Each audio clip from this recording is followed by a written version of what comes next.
नमस्कार, आप देख रहे हैं द क्रेडिबल न्यूज। मैं हूं शालिनी।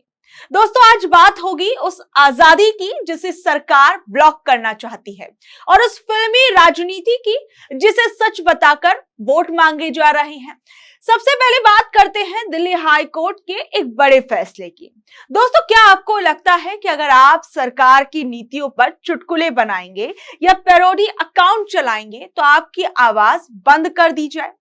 केंद्र सरकार ने तो यही कोशिश पिछले कुछ दिनों पहले की थी। डॉक्टर निमो यादव और नेहर हू जैसे मशहूर ट्विटर अकाउंट्स को पूरी तरीके से ब्लॉक कर दिया गया था, लेकिन जस्टिस पुरुषेंद्र कुमार कौरव ने सरकार को आईना दिखाया और कोर्ट ने साफ कहा कि पूरे अकाउंट को ब्लॉक करना जायज नहीं है और अगर किसी पोस्ट से दिक्कत है तो उसे हटाइए, लेकिन किसी की आवाज को पूरी तरीके से दबा देना लोकतंत्र नहीं है। सीनियर एडवोकेट वृंदा ग्रोवर ने कोर्ट में कहा कि बिना नोटिस दिए अकाउंट ब्लॉक करना मौलिक अधिकारों का हनन करना है। सरकार कह रही है कि अकाउंट्स जो थे वो अपमानजनक थे, लेकिन कोर्ट ने फिलहाल इन्हें बहाल करने के आदेश दे दिए हैं। यानी आप समझ सकते हैं कि ये सरकार की उस पहल पर एक करारा झटका है जिसमें सरकार जो है कई लोगों के अकाउंट्स लगातार ब्लॉक कर रही थी। जैसा कि अभी हमने हाल फिलहाल में देखा था कि कई फेसबुक अकाउंट्स को भी ब्लॉक कर दिया गया था, कई एक्स अकाउंट्स को ब्लॉक कर दिया गया था, ये कहते हुए कि इसमें जो भी चीजें बताई गई हैं वो ठीक नहीं है। उसमें या तो पीएम नरेंद्र मोदी के बारे में गलत बातें कही गई हैं या सरकार की नीतियों को गलत तरीके से बताया गया है। यहां तक कि कई ऐसे अकाउंट्स को भी ब्लॉक कर दिया गया था जिसमें किसी बीजेपी सरकार के नेता मंत्री इन लोगों के बारे में कोई बात कही गई थी। तो यानी आप समझ सकते हैं कि पिछले कुछ दिनों से ये एक लगातार से एक सीरीज हम देख रहे थे कि कैसे कुछ अकाउंट्स को अलग अलग बातें कह के उनके अकाउंट्स को पूरी तरीके से ब्लॉक कर दिया गया था। ये उन लोगों की जीत है जो सोशल मीडिया पर अपनी बात बेबाकी से रखते हैं। वहीं मैं आपको बता दूं कि आज सुनवाई के दौरान कोर्ट ने सरकार के उस कानून जिसमें आईटी एक्ट की धारा 69A पर गौर किया गया जिसके तहत अकाउंट्स को ब्लॉक किया गया था। दोनों पक्षों की बात सुनने के बाद कोर्ट ने अकाउंट चलाने वालों से कहा कि आप सरकार की समीक्षा समिति के पास जाएं और अपनी बात रखें। कमेटी ये तय करेगी कि उन विवादित पोस्ट को ब्लॉक करना कानूनन सही था या नहीं था। कोर्ट ने सख्त लहजे में कहा कि इस पूरी प्रोसेस में प्राकृतिक न्याय का पालन होना चाहिए।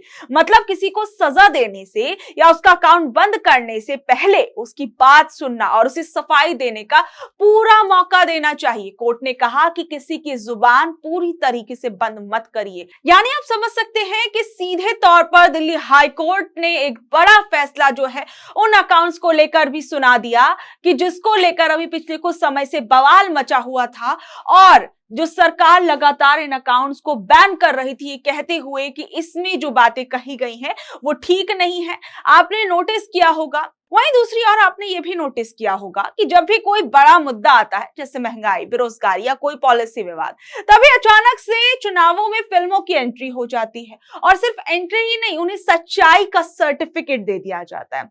अब चलिए दक्षिण भारत की आप एक बार सैर करिए।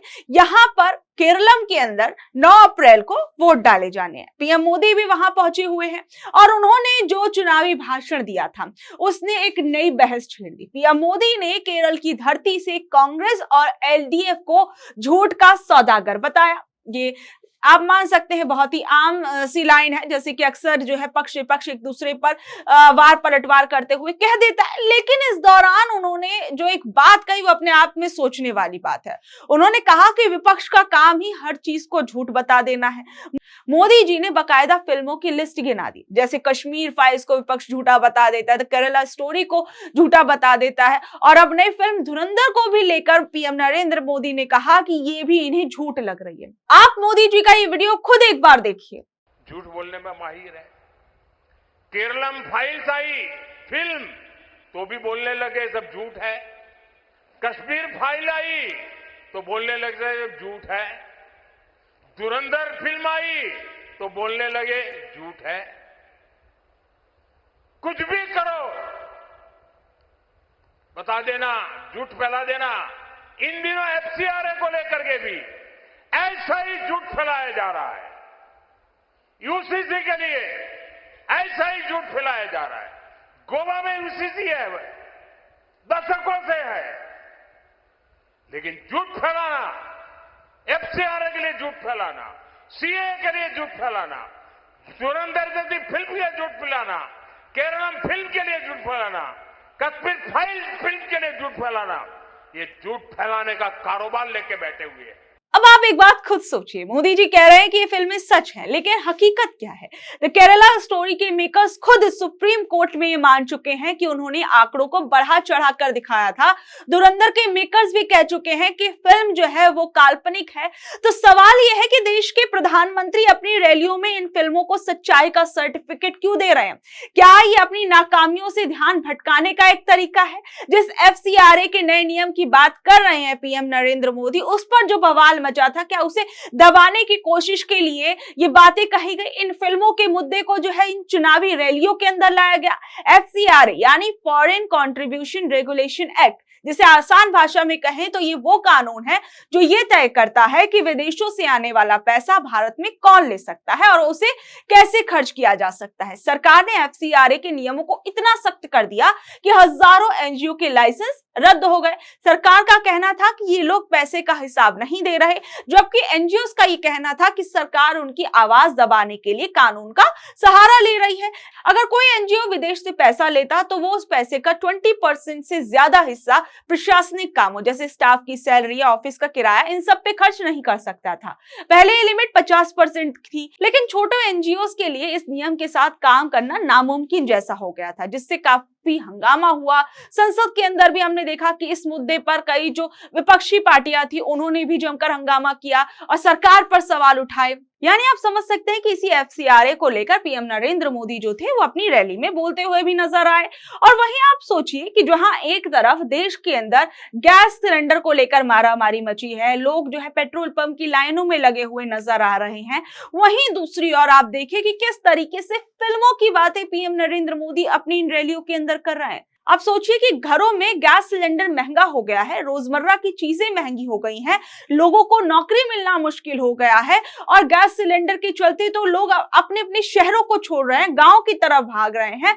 और अब आपको इन सब पर बात करनी चाहिए थी, तो उसकी बजाय किस पर बात की जा रही है? एक ऐसी फिल्म के बारे में बात किया जा रहा है जिसको साफ तौर पर फिल्म मेकर्स जो है ये मान चुके हैं कि ये काल्पनिक मूवी है, लेकिन उसके बावजूद जो है किस तरीके से मुद्दों को भटकाने की कोशिश की जा रही है। यानी आप समझ सकते हैं कि लोगों को अगर ध्यान भटकाना है तो सबसे अच्छा तरीका है उनमें इमोशंस भर दो। फिल्में क्या करती हैं? डर, गुस्सा, दर्द सब कुछ बहुत तेजी से दिखाती हैं और जब जनता जो है वो इमोशनल हो जाती है तो सवाल कम हो जाते हैं, लोग इन्हीं चीजों की बात करने लगते हैं। यानी आप समझ सकते हैं कि एक तरफ जहां असल मुद्दों पर बात होनी चाहिए थी, वहीं दूसरी तरफ इन फिल्मी बातों को पर जो है वो ज्यादा फोकस किया जा रहा है। मोदी जी ने केरलम में सिर्फ फिल्मों की ही बात नहीं की, उन्होंने सबरीमाला का मुद्दा भी उठाया। उन्होंने आरोप लगाया कि एलडीएफ और कांग्रेस ने मिलकर सबरीमाला के नाम पर लूट मचाई है और उन्होंने इसे पैटर्न बताया। मोदी जी का कहना था कि जो लूटा है उसे लौटाना पड़ेगा।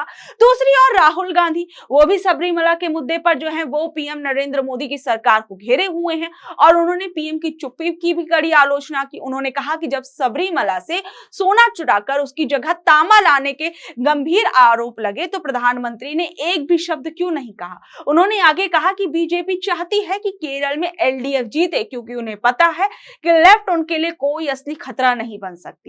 राहुल गांधी ने कहा कि लेफ्ट के राज में केरल ड्रग्स और कर्ज का सेंटर बन गया है और आरोप लगाया कि स्वास्थ्य और शिक्षा सेक्टर खत्म हो रहे हैं और सरकारी नौकरियां सिर्फ सीपीएम कनेक्शन वालों के लिए रिजर्व कर दी गई हैं। राहुल के मुताबिक पार्टी की गिरावट से सच्चे लेफ्ट वर्कर भी निराश हैं और कहा कि सीपीएम ने अपनी विचारधारा का त्याग कर दिया और सत्ता के लिए आरएसएस से हाथ मिलाने वाले एक मूवमेंट में बदल गई है। और यही वजह है कि कई सीनियर लीडर्स अब कांग्रेस में शामिल हो रहे हैं। जहां एक तरफ राहुल गांधी केरलम के अंदर ये तमाम बातें करते हुए नजर आए, वहीं दूसरी ओर राहुल गांधी का एक बड़ा दिलचस्प वीडियो वायरल हो रहा है जिसके अंदर वो असम के मुख्यमंत्री हेमंत बिस्वा शर्मा को बहुत जोरदार तरीके से घेरते हुए नजर आ रहे हैं। हेमंत सरकार की नीतियों पर भी बात कर रहे हैं। इसके साथ साथ वो कह रहे हैं कि किस तरीके से अगर उनकी जब सरकार आएगी तो हेमंत बिस्वा शर्मा जो है वो बिल्कुल गिरफ्तार होने वाले हैं। एक बार आप खुद सुनिए राहुल गांधी क्या कुछ कह रहे थे।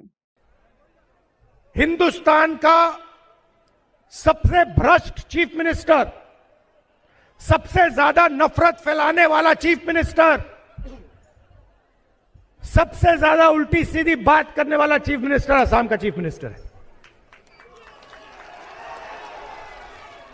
और यह पता है क्यों इतनी उल्टी सीधी बात कर रहा है? आपको मालूम है क्यों? क्योंकि यह जानता है कि कांग्रेस पार्टी के बब्बर शेर इसको जेल में डालने जा रहे हैं।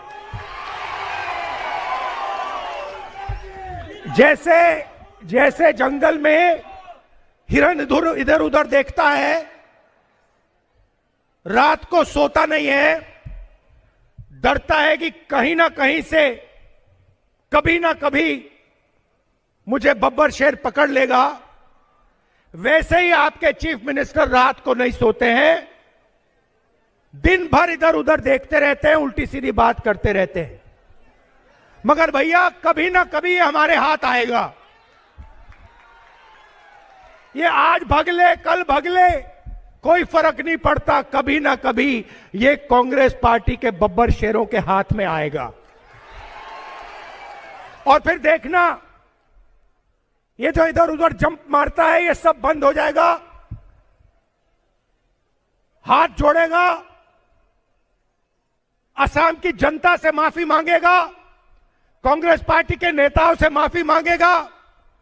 मगर मैं आज ही बता रहा हूं, माफी का कोई मतलब नहीं है, कार्रवाई इस पे होगी, कानूनी कार्रवाई इस पे होगी। इसको जितना भी जंप लगाना है लगा दे, जितनी भी हरकत अभी करनी है कर ले, मगर इसको हम छोड़ेंगे नहीं। इसके अलावा ईरान इजरायल युद्ध और खाड़ी देशों में रह रहे भारतीयों का जिक्र भी पीएम नरेंद्र मोदी ने अपने भाषण में किया। उन्होंने कहा कि मैं खाड़ी देशों के नेताओं से संपर्क में हूं, आपका बेटा बेटी वहां अकेले नहीं है।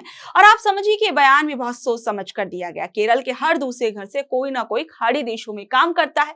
मोदी जी जानते हैं कि वहां रह रहे भारतीयों की सुरक्षा केरल के वोटरों के लिए सबसे बड़ा इमोशनल मुद्दा है। बीजेपी केरल के अंदर कहीं ना कहीं अपनी जमीन तलाश रही है और ऐसे मुद्दों पर तमाम तरह की बातें जो है की जा रही है।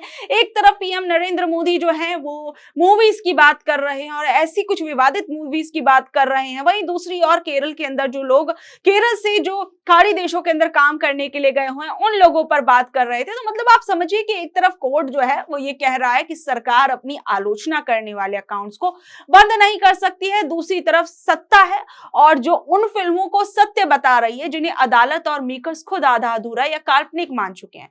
मोदी जी ने नॉर्थ ईस्ट और गोवा की जीत का हवाला देकर केरल में भी एनडीए की सरकार बनने का दावा किया, लेकिन क्या केरल की जनता इन सिनेमाई दावों पर भरोसा करेगी? ये अपने आप में सबसे बड़ा सवाल है।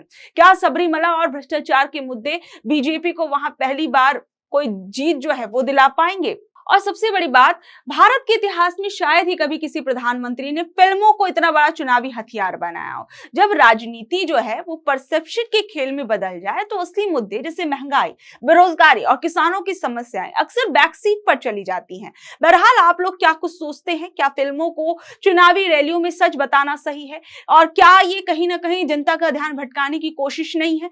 आप लोग इस बारे में क्या कुछ कहेंगे? नीचे दिए कमेंट बॉक्स में अपनी राय जरूर बताइएगा और ऐसी अपडेट से जुड़े रहने के लिए देखते रहिए द क्रेडिबल न्यूज। मैं हूं शालिनी, धन्यवाद।